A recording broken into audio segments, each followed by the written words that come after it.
गोली अनिरुद्ध को नहीं लगेगी पंडित ब्रजभूषण को। हॉस्पिटल पहुंचने से पहले ब्रजभूषण तोड़ देगा अपना दम। जाने से पहले देगा झनक का हाथ अनिरुद्ध के हाथ में। जी हाँ दोस्तों, हम बात कर रहे हैं स्टार प्लस के शो झनक की। दोस्तों सीरियल झनक में बहुत जल्द जो है सृष्टि के लोग अटैक करवाने वाले हैं पंडित ब्रजभूषण के ऊपर। जी हाँ, क्योंकि अब सृष्टि तो केस हार चुकी है तो इसका बदला वो लेगी बहुत जल्द और जेल के अंदर रहते रहते ही वो अपनी साजिश रचने वाली है। इस साजिश के अंतर्गत वो लेने वाली है पंडित ब्रजभूषण से बदला।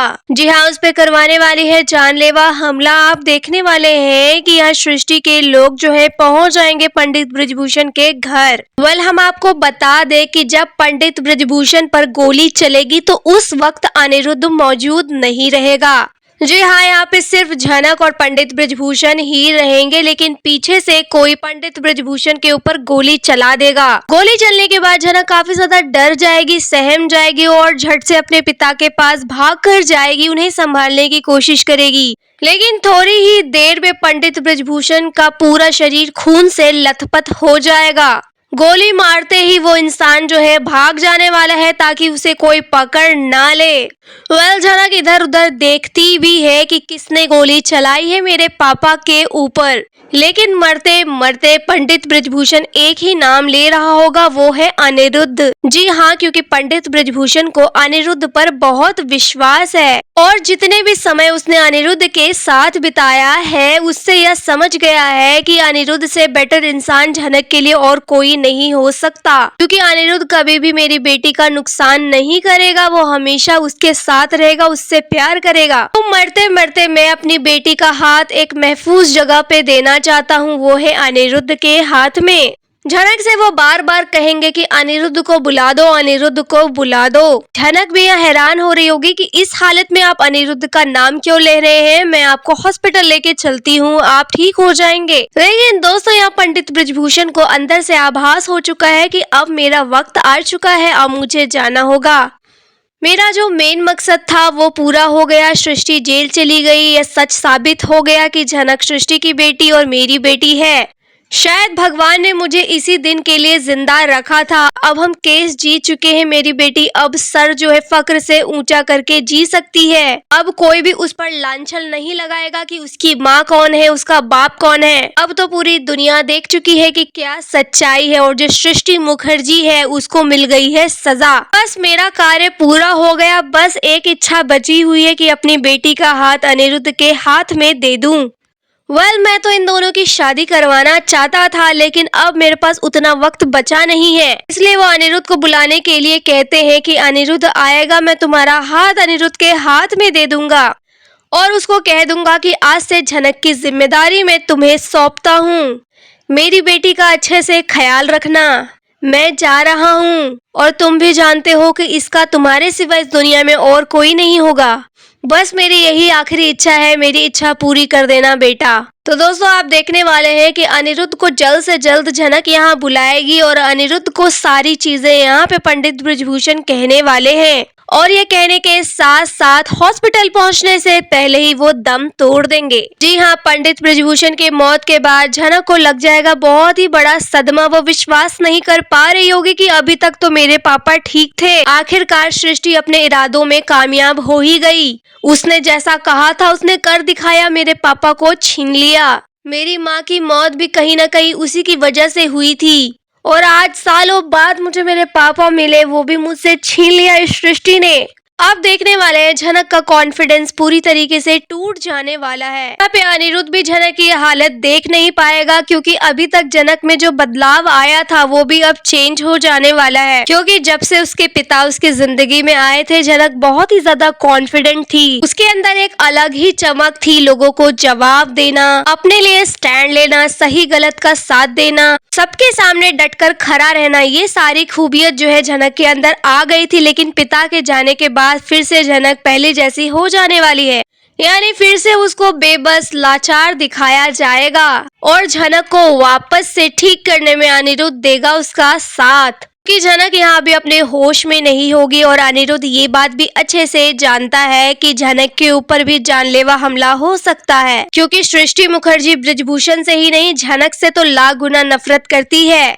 जब उसके कानों तक यह खबर पहुंचेगी कि पंडित ब्रजभूषण मर चुका है, उसका इरादा कामयाब हो चुका है, तो अब वो झनक को भी नहीं छोड़ेगी। झनक को भी बहुत जल्द मारने की कोशिश करेगी और झनक की जान को खतरा है, मैं इसे अकेला नहीं छोड़ सकता हूँ। और दूसरी बात ये कि मैंने इसके पिता को दिया है वादा, और ये वादा मैं अपने मरते दम तक निभाऊंगा। झनक को हमेशा अपने साथ रखूंगा। अब चाहे इसके लिए मुझे अपने परिवार से लड़ना पड़े, अर्शी से लड़ना पड़े या पूरी दुनिया से लड़ना पड़े, अब मैं झनक का साथ कभी नहीं छोड़ने वाला। और आप देखने वाले हैं अनिरुद्ध झनक को दिलासा देगा, उसे शांत करेगा और उसे संभालेगा, और साथ ही उसे यह भी रियलाइज दिलाएगा कि देखो अभी तुम्हारी जान के ऊपर भी खतरा है, सृष्टि तुम्हें नहीं छोड़ेगी। वो बहुत ही पहुंची हुई औरत है, वो जेल के अंदर रह के भी ना वो सारे काम कर सकती है जो वो बाहर रह के कर सकती थी, इसलिए तुम मेरे साथ मेरे घर चलो। यहाँ झनक अनिरुद्ध के घर नहीं जाना चाहेगी, वो मना कर देगी कि मुझे आपके घर नहीं जाना, मैंने पहले भी कह दिया था, अब मैं बॉस हाउस में कदम नहीं रखूंगी, मैं अपना बंदोबस्त देख लूंगी, मैं यहीं कहीं रह लूंगी, लेकिन मैं आपके साथ आपके घर नहीं चल सकती। लेकिन अनिरुद्ध झनक की यहाँ एक भी नहीं सुनेगा, वो उसे अपने घर वापस लेकर ही जाएगा, क्योंकि अगर उसने झनक को अकेला छोड़ दिया तो झनक की जान को ज्यादा खतरा होगा। क्योंकि अगर सृष्टि मुखर्जी को ये पता चल गया कि तुम अकेले रहती हो तो वो तुम्हें मारने के लिए जरूर आएगी। लेकिन अगर तुम मेरे साथ रहोगी तो मैं तुम्हारी हेल्प कर सकता हूँ, मैं तुम्हारी रक्षा कर सकता हूँ, इसलिए मैं तुम्हारी अब एक भी नहीं सुनूंगा, तुम्हें मेरे साथ चलना होगा। और रही बात मेरे घर वालों की, तो मैं उनको देख लूंगा, उनसे मैं निपट लूंगा, वो क्या कहेंगे क्या नहीं कहेंगे उसका जवाब मैं दूंगा, मैं तुम्हारे साथ हूँ, तुम मेरे साथ चलो। झनक का वैसे मन तो नहीं होगा, लेकिन अनिरुद्ध समझा बुझा कर झनक को ले आएगा अपने घर। जैसा कि प्रोमो में दिखाया गया है कि अनिरुद्ध करने वाला है झनक से शादी, क्योंकि उसने दिखा दिया है वेडिंग कार्ड अर्शी को। दोस्तों ऐसा कुछ होने वाला नहीं है, हाँ, क्योंकि अनिरुद्ध ऑलरेडी शादीशुदा है और उसकी बीवी अर्शी है, जो कि बहुत जल्द प्रेगनेंसी की न्यूज भी देने वाली है। तो ऐसे माहौल में तो अनिरुद्ध झनक से शादी कर ही नहीं सकता, और झनक भी कभी भी अनिरुद्ध से शादी नहीं करेगी। बिना शादी किए ही अनिरुद्ध जो है झनक को अपने घर में रखेगा और उसका ख्याल रखेगा। यहाँ दोस्तों क्योंकि इतनी जल्दी मेकर्स मेहरबान नहीं होने वाले हैं, वो नहीं मिलाने वाले इतनी जल्दी अनिरुद्ध और झनक को। और आप सोच रहे हो कि शादी करवा दी जाए, फिर तो सब खेल ही खत्म हो जाएगा। तो स्टोरी को और मसालेदार बनाए रखने के लिए और भी लंबा खींचने के लिए अभी इनकी शादी वादी कुछ नहीं कराई जाएगी। ये तो जस्ट एक प्रोमो था, लेकिन ऐसा कुछ होने वाला है नहीं। हाँ, इस प्रोमो से सिर्फ ये बात सच होगी कि अनिरुद्ध झनक को अपने घर लाएगा, जिसके बाद अर्शी के साथ साथ पूरी बोस फैमिली को शौक लगने वाला है। वो अनिरुद्ध के ऊपर चिल्लाने वाला है कि तुम क्यों इस मनहूस लड़की को वापस लेकर आ गए हो, अब इसका बाप मर गया है तो क्या इसकी जिम्मेदारी उसने तुम्हारे सर मर दी है, हम इसको अपने घर में बर्दाश्त नहीं करेंगे, इसे यहाँ से ले जाओ। तो यहाँ पे फिर से अनिरुद्ध वर्सेस बोस फैमिली होने वाली है। अनिरुद्ध लेने वाला है झनक के लिए स्टैंड, लड़ता हुआ दिखाई देगा अर्शी से और बोस फैमिली से, अपने पूरे परिवार से।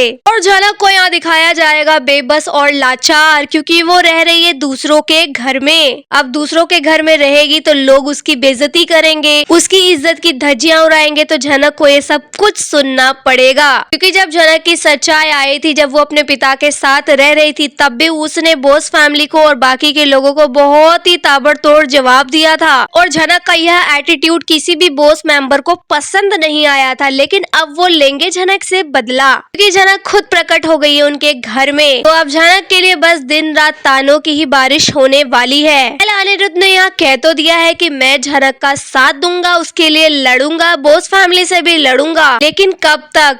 सबसे बड़ा सवाल यही है, कब तक यह चलता रहेगा, इसका कोई दी एंड होगा या नहीं? क्या झनक हमेशा ऐसे ही अनिरुद्ध पर निर्भर रहेगी? क्या उसका अपना कोई वजूद नहीं है? आखिर ऐसा क्यों नहीं दिखाया जा रहा कि झनक जो है अपने करियर की फिर से शुरुआत कर रही है, वो एक इंडिपेंडेंट वुमेन बन रही है, उसके पास भी खूब इज्जत दौलत शोहरत है। दोस्तों हर बार ऐसा ही क्यों दिखा दिया जाता है कि झनक की माँ मर जाती है तब झनक बेबस लाचार हो जाती है, अब उसके पिता मर गए हैं तो वो फिर से बेबस लाचार हो गई, मतलब हमेशा उसे अनिरुद्ध की जरूरत क्यों पड़ती है? और उसे अगर अनिरुद्ध की जरूरत पड़ती भी है तो अब वो दोनों तो एक दूसरे से करते हैं प्यार। इस स्टोरी को आगे क्यों नहीं बढ़ाया जा रहा, बार बार एक ही चीज को रिपीट क्यों किया जा रहा है? अगर ऐसा ही चलता रहा, यही रिपीट किया जाएगा, तो फिर दर्शक हो जाएंगे नाराज। क्योंकि वो देखना चाहते हैं झनक और अनिरुद्ध की लव स्टोरी। इनकी लव स्टोरी दिखाई भी जाएगी या नहीं दिखाई जाएगी, इसके बारे में तो कुछ भी कहा नहीं जा सकता। लेकिन फिलहाल जो अनिरुद्ध लाने वाला है झनक को अपने घर में, झनक भी रेडी हो गई है आने के साथ। आने के लिए आप इस बारे में क्या कहना चाहेंगे? यहाँ आपकी जो भी राय है आप हमें कमेंट में बताएं। वीडियो अच्छा लगा है तो इसे लाइक कीजिए, सब्सक्राइब कीजिए फॉर मोर अपडेट्स। धन्यवाद।